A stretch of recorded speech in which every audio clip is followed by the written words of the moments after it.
2016 সালের সেপ্টেম্বরে হচ্ছে আমি ইউনিভার্সিটিতে চান্স পাই, আর 2017 সাল থেকে আমি ইনকাম করি।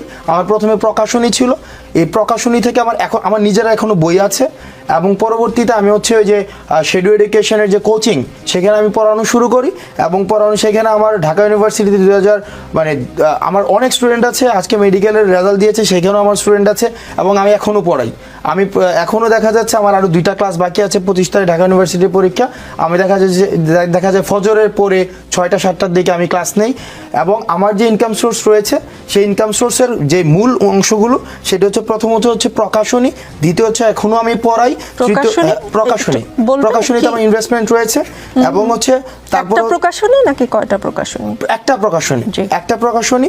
তারপরে হচ্ছে আমার 2টা অনলাইন প্রতিষ্ঠান রয়েছে, একটা প্রতিষ্ঠানের ডিরেক্টর আমি। এখন প্রশ্ন করতে পারেন সেগুলো কি আন্দোলনের পরে হয়েছে কিনা? না, সেগুলো আন্দোলনের পরে না। যেটার আমি ডিরেক্টর, সেটা হচ্ছে 2023 সালের জুন মাসে সেটার আমি হচ্ছে চুক্তিবদ্ধ হয়েছে, এবং সেখানে আমার একটা ইনভেস্টমেন্ট রয়েছে। তারপরে হচ্ছে আরেকটা প্রতিষ্ঠান আমি পড়াই, অনলাইন প্রতিষ্ঠানে আমি পড়াই, সেখানেও হচ্ছে আমি কোর্স বিক্রি করি, আমার কোর্স বিক্রি করি, এবং এই কোর্স থেকে রেকর্ডেড কোর্সও সেখানে বিক্রি হয়, এবং সেখানে লাইভ কোর্সও বিক্রি হয়। এগুলো হচ্ছে আমার ইনকাম সোর্স।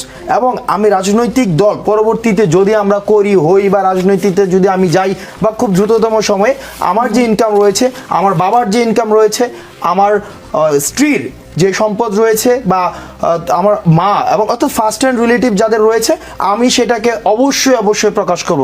সেক্ষেত্রে একটা বিষয় রয়েছে, দেখেন আমি যখন ইনকাম, ওই যে শফিক ভাইয়ের যে ইনকাম সোর্স দিয়েছে, তো আমাদের ক্ষেত্রে যেটা হয়েছে, আমি স্টুডেন্ট অবস্থায় আমি কিন্তু জাস্ট ইউনিভার্সিটি লাইফ শেষ করেছি।